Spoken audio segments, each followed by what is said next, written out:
Apa yang diajarkan orang kaya pada anaknya? Kebanyakan orang tua kita mengatakan, belajarlah yang giat, raih nilai yang baik, nanti kamu akan mendapat pekerjaan berupah tinggi dengan tunjangan dan bonus yang besar. Apakah pernyataan itu tepat? Kenyataannya, banyak waktu yang kita habiskan untuk mempelajari hal-hal yang tidak kita butuhkan di kehidupan nyata. Sebagian besar ilmu yang diajarkan adalah untuk keperluan profesional, membentuk kita menjadi seorang pekerja yang baik. Banyak lembaga pendidikan tidak mengajarkan kita cara mengelola kekayaan yang kita peroleh. Padahal pengetahuan tentang pengelolaan keuangan adalah pengetahuan yang kita gunakan seumur hidup. Kebanyakan dari kita tidak diajarkan untuk bisa melek secara finansial. Robert T. Kiyosaki memiliki dua ayah kandung dan ayah angkat. Ayahnya yang pertama mengalami masalah-masalah keuangan di akhir hidupnya. Ayah yang lain merupakan salah satu orang terkaya di Hawaii dan meninggalkan banyak warisan. Kedua ayahnya merupakan orang yang karismatis, berpengaruh dan sama-sama mengetahui akan pentingnya pendidikan. Namun mereka mengajarkan hal yang berbeda. Ayahnya yang miskin mengatakan, cinta akan uang adalah akar dari segala kejahatan. Ayahnya yang kaya mengatakan, kekurangan uang adalah akar segala kejahatan.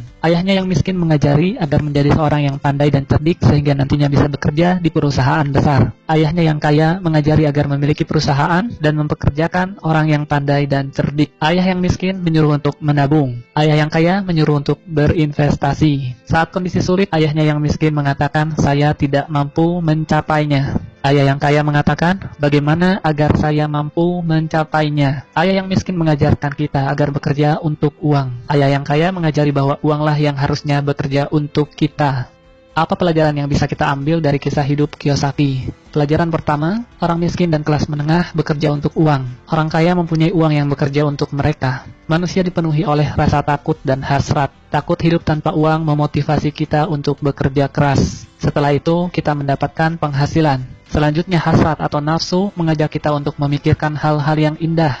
Handphone baru, televisi baru, kendaraan baru, liburan, bioskop, dan lainnya. Semakin besar pendapatan, maka semakin mewah keinginan seseorang dan semakin besar juga pengeluarannya. Ketakutan dan hasrat ini berlangsung terus hingga yang tersisa adalah tagihan cicilan dan berbagai hutang. Inilah yang disebut dengan rat race. Pelajaran kedua, keluarlah dari rat race dengan membuat diri Anda melek secara finansial. Misalkan Anda memiliki gaji 10 juta per bulan, namun pengeluaran Anda 9 juta per bulan. Maka yang bisa Anda sisihkan sebenarnya hanya 1 juta per bulan. Jika Anda seorang pekerja, maka Anda akan banyak sekali membayar pajak. Sebelum memperoleh gaji, Anda membayar pajak. Saat berbelanja, Anda membayar pajak. Saat menabung, Anda membayar pajak. Bahkan sampai Anda meninggal pun, maka Anda tetap harus membayar hutang pajak Anda. Yang akan menjadi masalah nantinya adalah bukan seberapa banyak uang yang bisa diperoleh, namun seberapa banyak yang bisa disisihkan. Bagaimana agar Anda bisa melek secara finansial? Pertama, Anda harus mengetahui perbedaan antara aset dan liabilitas. Secara sederhana, aset adalah segala sesuatu yang menghasilkan uang ke dompet Anda, seperti saham atau reksadana, apartemen yang disewakan, real estate, kekayaan intelektual seperti buku, metode pendidikan, dan bisnis yang tidak membutuhkan kehadiran Anda secara fisik. Anda bisa menggaji seorang manajer untuk mengurusnya. Liabilitas adalah segala sesuatu yang mengeluarkan uang dari dompet Anda. Contohnya adalah hutang kartu kredit, hutang sewa, televisi baru, handphone mewah, asuransi, dan lainnya.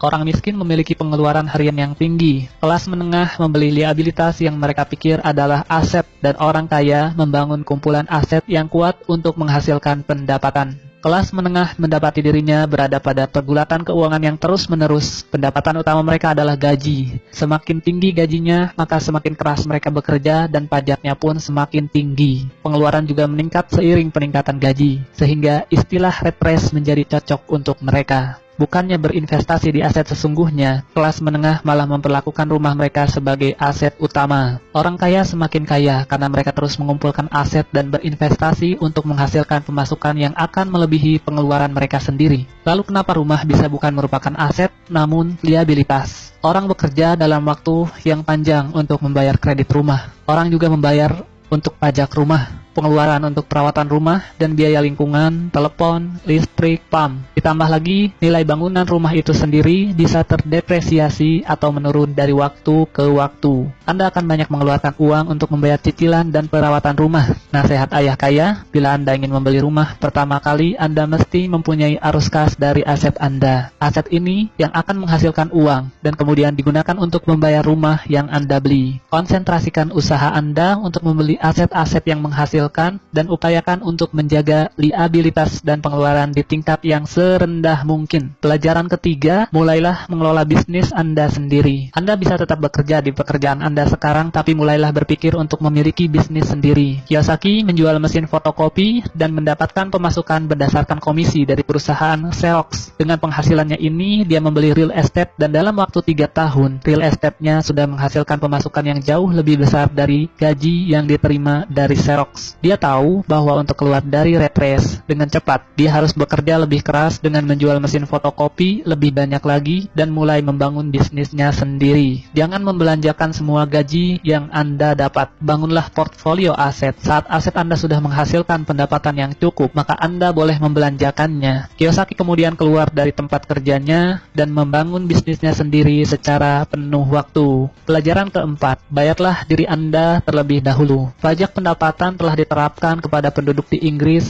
sejak tahun 1874. Di Amerika Serikat sendiri baru diperkenalkan pada tahun 1913. Saat ini pajak yang direncanakan hanya untuk orang-orang kaya, meleset, sehingga kelas menengah dan orang miskin juga ikut terkena pajak. Kenyataannya, orang kaya selalu mempunyai cara untuk melindungi diri dari pajak yang tinggi, yaitu dengan membuat perusahaan. Perusahaan bukanlah selalu berupa fisik gedung dengan nama perusahaan dan logo yang terpampang di luarnya. Perusahaan adalah dokumen yang berada di lemari pengacara atau notaris yang sah secara hukum. Perusahaan menawarkan keuntungan pajak dan perlindungan dari jeratan hukum. Ini adalah cara yang sah untuk melindungi kekayaan Anda. Orang kaya telah menggunakan cara ini dari generasi ke generasi. Pelajarilah lebih lanjut dan temukan aturan-aturan pajak yang membawa keuntungan terbaik untuk Anda. Ayah kaya berkata, bayarlah diri Anda terlebih dahulu. Ini akan memaksa Anda untuk membuat sumber pemasukan lain untuk menutup pengeluaran Anda. Aturan sederhana ini bekerja seperti ini. Orang yang bekerja untuk perusahaan akan pertama-tama membayar pajak, lalu mendapatkan pemasukan,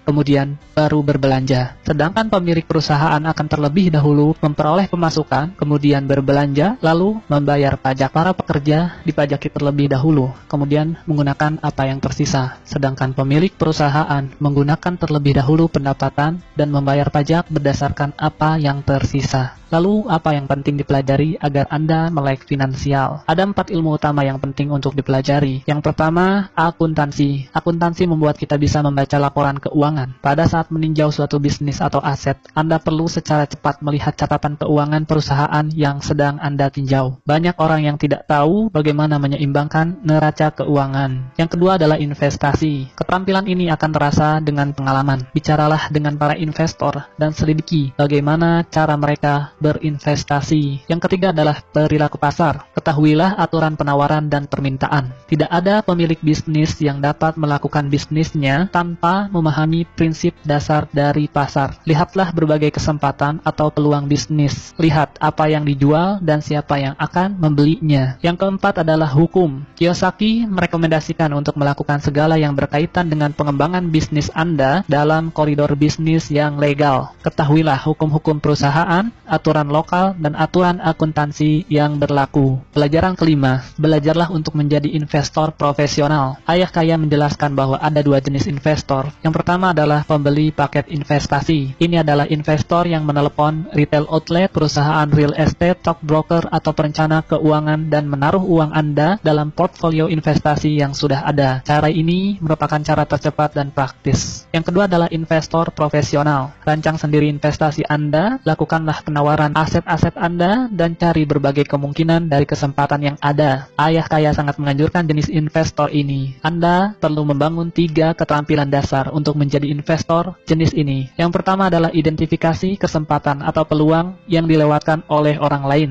Yang kedua, belajar bagaimana mengumpulkan uang atau modal. Yang ketiga, belajarlah mengelola orang-orang pandai di sekitar Anda. Belajar untuk mengidentifikasi hal yang menguntungkan Anda, namun masih tersembunyi dalam negosiasi definisi bisnis. Contohnya, bisnis yang sebenarnya dari McDonald bukanlah hamburger yang dijual, namun real estate yang nyaris gratis di bawah gedung franchisee McDonald itu sendiri. Di setiap persimpangan yang ramai dalam kota di seluruh dunia, itulah kekayaan sebenarnya dari para pemilik franchisee McDonald. Yang perlu diingat adalah, dalam setiap investasi, selalu akan ada resiko. Anda harus belajar bagaimana caranya mengelola resiko tersebut, dan bukan malah menghindarinya. Pelajaran ke-6, bekerjalah untuk belajar, bukan untuk uang. Setelah lulus, Kiyosaki memutuskan untuk bergabung dengan Angkatan Udara. Dia belajar terbang dan dia menyukainya. Dia juga belajar memimpin pasukan, yang merupakan bagian terpenting dari pelatihan kepemimpinan. Selanjutnya dia bergabung dengan Xerox, dan dia belajar untuk menghalau ketakutannya akan penolakan. Keharusan mengetuk pintu orang dan menjual mesin fotokopi membuatnya takut. Tak lama berselang, dia sudah menjadi salah satu dari 5 orang salesman terbaik di perusahaan itu. Beberapa tahun kemudian, dia adalah yang nomor 1.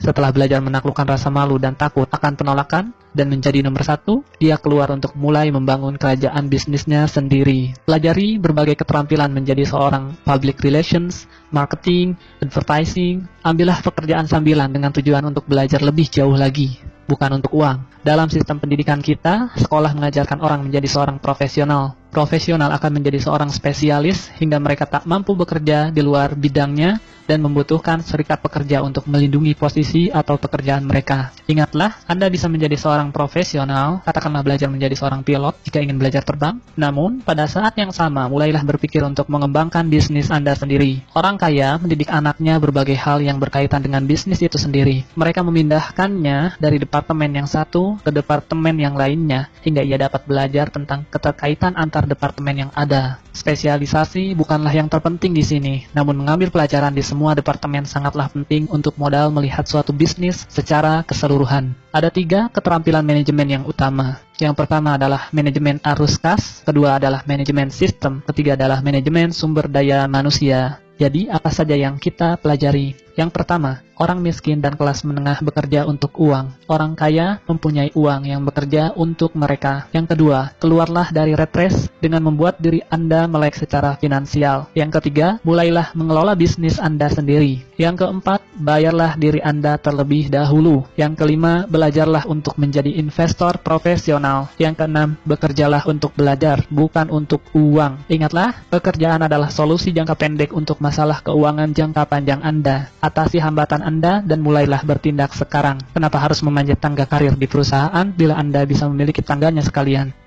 Diringkas dari buku Rich Dad Poor Dad, Robert T. Kiyosaki.